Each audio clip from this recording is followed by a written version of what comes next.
Selamat siang. Assalamualaikum warahmatullahi wabarakatuh. Salam sejahtera. Selamat datang kepada rekan-rekan semuanya dan selamat berjumpa kembali.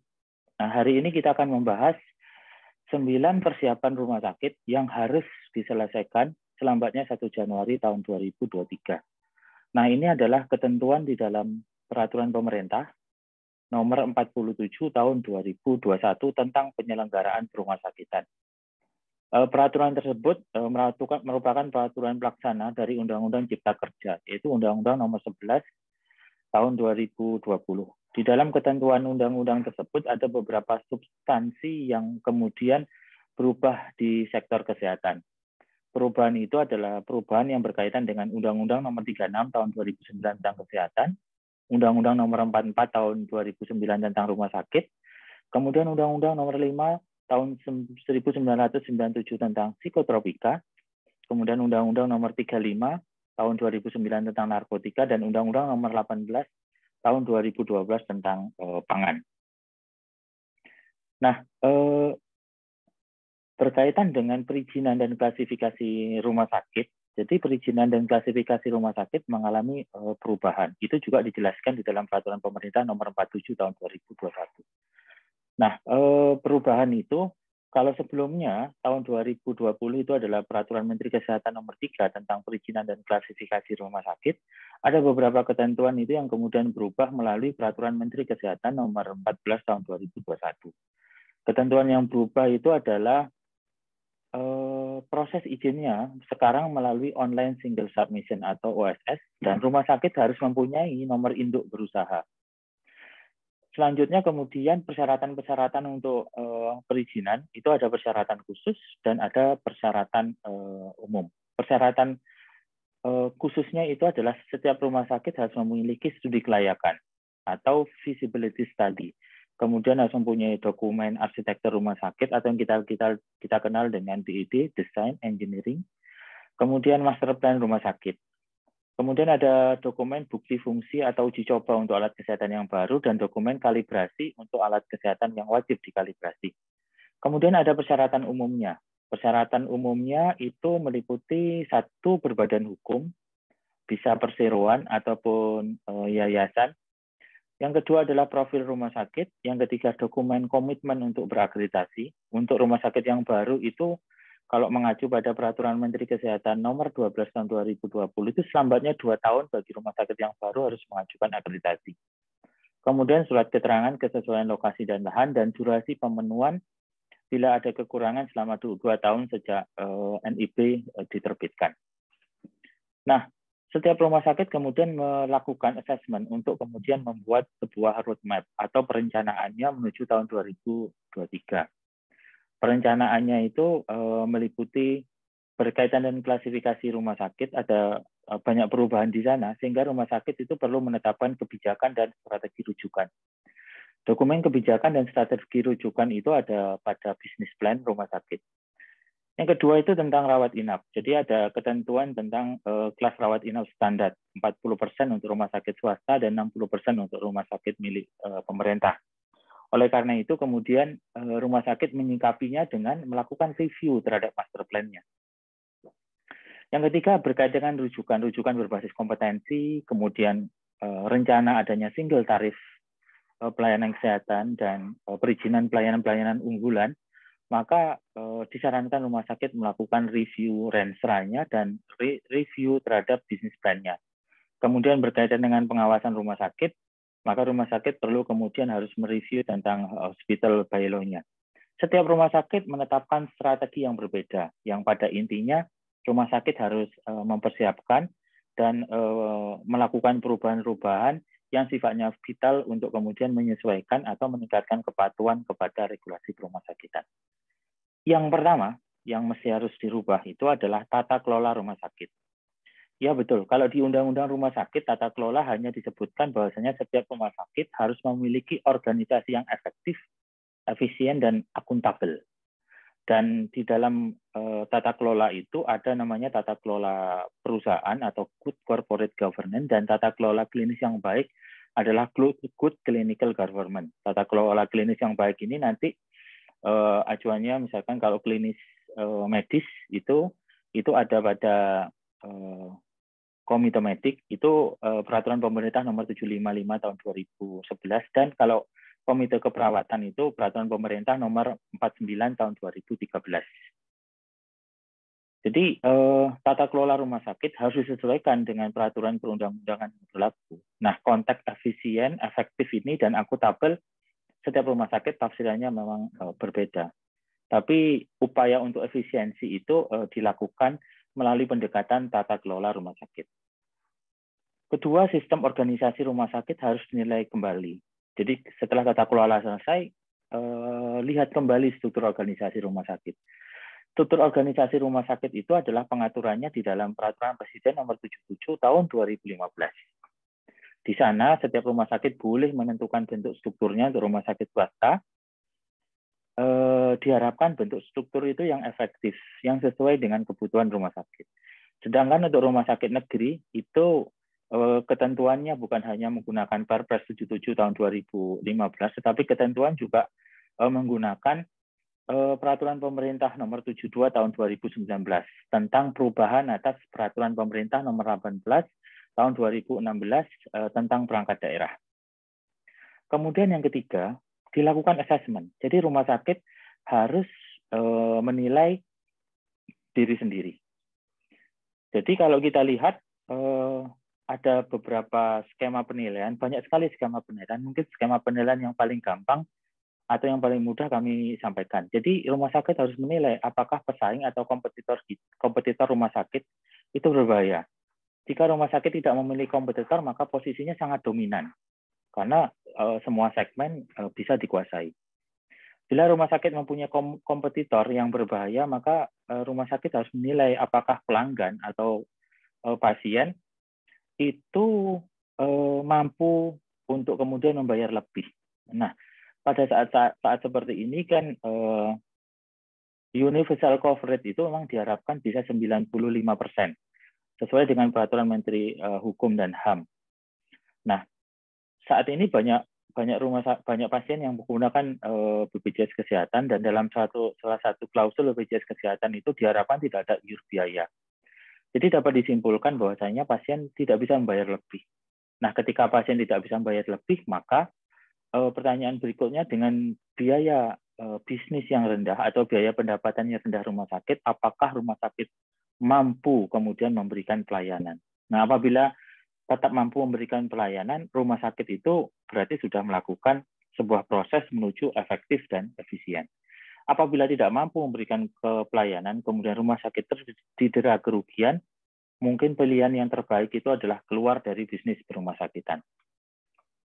Karena saat ini biaya yang harus dikeluarkan oleh BPJS Kesehatan itu belum memberikan peningkatan yang signifikan, sehingga asumsi rumah sakit itu adalah biaya atau pendapatan dari BPJS Kesehatan itu tetap, sehingga mau tidak mau rumah sakit harus melakukan efisiensi, karena tidak bisa lagi seperti dulu di mana ketika rumah sakit itu tidak efisien, maka rumah sakit itu berpikir untuk menaikkan tarifnya. Kalau saat ini apabila rumah sakit tidak efisien, maka rumah sakit bisa jatuh pada keadaan kerugian. Kemudian yang keempat yang harus disiapkan itu adalah rawat inap dilakukan penataan ulang kembali. Kalau pada ketentuan Peraturan Menteri Kesehatan Nomor 3 Tahun 2020 atau ketentuan-ketentuan sebelumnya, rumah sakit rawat inapnya dibagi menjadi kelas 3, kelas 2, kelas 1, dan VVIP. Nah, pada ketentuan yang baru, ketentuannya berubah. Jadi ketentuannya itu adalah sudah tidak lagi menggunakan kelas 3, kelas 2, kelas 1, tapi ketentuan rawat inap standar. Di mana rawat inap standar itu untuk rumah sakit swasta ditetapkan 40%, kalau untuk rumah sakit negeri itu adalah 60%. Rawat inap standar dibagi menjadi dua, untuk penerima bantuan iuran dan bukan penerima bantuan iuran. Yang kedua itu adalah perawatan intensifnya. Jadi ruang perawatan intensifnya itu minimal paling sedikit disiapkan 10% dari seluruh tempat tidur rawat inap. Terdiri dari 6% untuk unit rawat inap intensif atau ICU, Kemudian untuk pelayanan intensif yang lain itu 4%. Ini bisa meliputi intensif bayi atau NICU, kemudian pelayanan intensif anak ataupun PICU. Kemudian yang ketiga adalah ruang isolasi. Jadi rumah sakit harus menyiapkan 10% dari seluruh tempat tidurnya untuk membuat ruang isolasi. Ruang isolasi dibagi menjadi 3, ruang isolasi tekanan negatif, ruang isolasi tekanan positif, dan ruang isolasi tekanan standar atau tekanan normal begitu. Nah, ruangan isolasi ini bisa diekspand. Jadi dipersiapkan untuk kemudian menghadapi misalkan pandemik di masa-masa datang atau kejadian-kejadian outbreak di masa-masa yang akan datang.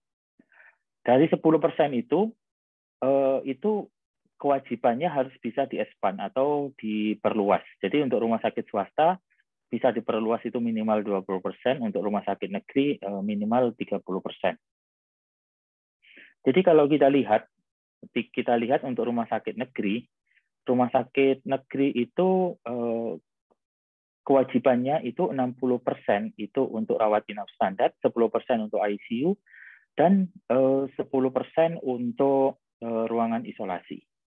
Jadi total 80% itu yang memang disiapkan untuk program-program seperti ini, dan 20% itu bisa digunakan untuk terminologi penggunaan rawat inap yang lainnya. Misalkan kalau ingin membuat VIP atau VVIP atau suite room dan seterusnya. Nah, ruangan-ruangan tersebut nanti bila terjadi outbreak itu akan difungsikan secara penuh bagi rumah RSUD itu untuk kemudian menjadi ruangan isolasi. Kemudian ketentuan untuk naik kelas itu untuk rawat inap, untuk rumah sakit kelas D itu paling sedikit 50 tempat tidur. Untuk rumah sakit kelas C paling sedikit 100 tempat tidur, untuk rumah sakit kelas B paling sedikit 200 tempat tidur, dan untuk rumah sakit kelas A paling sedikit 250 tempat tidur. Untuk rumah sakit khusus, misalkan rumah sakit ibu dan anak, rumah sakit bedah, ketentuan rawat inapnya itu adalah untuk rumah sakit khusus kelas C itu paling sedikit 25 tempat tidur, rumah sakit khusus kelas B paling sedikit 75 tempat tidur, dan rumah sakit kelas A paling sedikit 100 tempat tidur. Ada beberapa ketentuan dari jumlah tempat tidur yang lainnya yang ada di dalam peraturan pemerintah nomor 47 tahun 2021. Nah, apa yang dihitung dari tempat tidur itu? Jadi perhitungan tempat tidur itu meliputi 1, tempat tidur ruang perawatan. 2, tempat tidur kelas standar. Yang ketiga adalah tempat tidur di ruangan perinatologi. Yang keempat adalah tempat tidur di ruang pelayanan intensif. Yang kelima tempat tidur di ruang bersalin. Dan yang keenam adalah tempat tidur di ruangan intermediate. Nah, untuk rumah sakit secara umum, untuk rumah sakit khusus itu standar fasilitasnya itu sama. Jadi tidak melihat rumah sakit A, rumah sakit B, rumah sakit C, atau rumah sakit umum kelas D, kelengkapan sarana dan prasarananya itu harus sama. Nah, yang mesti untuk rumah sakit kelas D itu, rumah sakit kelas D harus punya ruang perinatologi, harus punya ruang perawatan intensif, harus punya ruangan NICU, dan harus punya ruangan PICU. Nah, pada ketentuan sebelumnya, kewajiban memiliki ruangan ini tidak ditekankan, tapi hari ini ruangan-ruangan dimaksud itu diwajibkan untuk dimiliki oleh rumah sakit kelas D. Jadi rumah sakit kelas D harus membangun ruangan-ruangan tersebut, menyiapkan SDM-nya, dan menyiapkan sarana dan prasarananya. Kemudian kewajiban untuk ruang transit jenazah itu diwajibkan, tetapi tidak wajib untuk ruangan jenazah. Jadi sebatas untuk ruang transit jenazah. Dan setiap rumah sakit harus mempunyai ruang pengelolaan air bersih. Jadi bukan hanya ruang pengelolaan air limbah atau IPAL, tapi ruang pengelolaan air bersih pun wajib harus disiapkan oleh rumah sakit. Nah, rumah sakit khusus yang lainnya juga memiliki ketentuan standar fasilitas yang didorong untuk dimiliki. Misalkan untuk rumah sakit ibu dan anak, itu harus mempunyai ruang perinatologi, harus punya ruang ICU, harus punya ruangan NICU, harus punya ruang isolasi, harus punya bank darah, ruang radiologi, harus punya ruang rehabilitasi medik, ruang transit jenazah, dan ruang pengelolaan air limbah. Jadi penambahan ruangan juga ada pada rumah sakit khusus mata, rumah sakit gigi dan mulut, dan rumah sakit yang lain. Nah, ketentuan yang lebih lengkap itu ada pada lampiran dari Peraturan Pemerintah Nomor 47 Tahun 2021. Yang ketujuh yang harus disiapkan, strategi rujukannya harus ditata ulang. Jadi kalau rujukan sebelumnya itu adalah rujukan bertingkat yang diatur di dalam Peraturan Menteri tahun 2012 tentang rujukan perorangan. Nah, pada PP ini didorong itu rujukannya itu berbasis kompetensi, sehingga rumah sakit itu adalah pada level yang sama. Jadi tidak ada lagi mapping di dalam PP ini. Yang adalah semua rumah sakit itu didorong memiliki standar fasilitas yang sesuai, jadi sama standar fasilitasnya. Kemudian SDM-nya juga didorong memiliki SDM yang lengkap seperti itu. Dan ini disebut dengan sistem rujukan berbasis kompetensi, sehingga seluruh rumah sakit mempunyai potensi yang sama. Yang kedelapan, yang disiapkan adalah akreditasi rumah sakit. Selama pandemi, akreditasi rumah sakit itu terpending atau dikatakan ditunda, sehingga rumah sakit yang habis masa akreditasinya dilakukan perpanjangan. Namun ketika pandemi itu kemudian dicabut, otomatis regulasi akreditasi akan berjalan.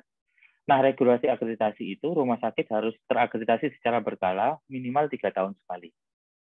Dan proses akreditasi itu dilakukan tidak hanya satu lembaga akreditasi, tapi dilakukan oleh 5 akreditasi yang lain.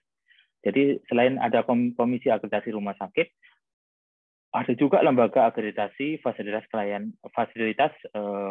kesehatan Indonesia, ada lembaga akreditasi rumah sakit Indonesia atau kita sebut LARSI, ada juga lembaga akreditasi mutu keselamatan pasien rumah sakit atau LAM KPRS, ada juga lembaga akreditasi rumah sakit Damar Husada Paripurna. Nah, ini adalah ketentuan yang ada di dalam Keputusan Menteri Kesehatan nomor 6604 tahun 2021 tentang Lembaga Independen Penyelenggara Akreditasi Rumah Sakit. Yang kesembilan yang harus disiapkan, rumah sakit itu sekarang pengawasannya jauh lebih banyak. Jadi pengawasan itu ada pengawasan internal dan pengawasan eksternal. Pengawasan internal di dalam organisasi rumah sakit itu adalah satuan pemeriksaan internal, kemudian ada juga komite medik, komite keperawatan dengan subkomite disiplin, kemudian ada juga komite etik dan hukum rumah sakit. Untuk yang di luar rumah sakit tetapi masih dalam kelembagaan badan usaha itu adalah Dewan Pengawas Rumah Sakit. Nah, ada pengawasan eksternal yang lain di luar rumah sakit, yaitu Badan Pengawas Rumah Sakit pada level provinsi, kemudian tenaga pengawas. Yang baru ini adalah tenaga pengawas. Jadi tenaga pengawas itu dibentuk oleh pemerintah pusat, pemerintah daerah, yang memiliki kewenangan untuk mengangkat tenaga pengawas sesuai dengan kompetensi dan keahliannya. Nah, tenaga pengawas rumah sakit dapat masuk ke rumah sakit, memasuki setiap tempat yang digunakan untuk kegiatan-kegiatan yang berhubungan dengan pengawasan.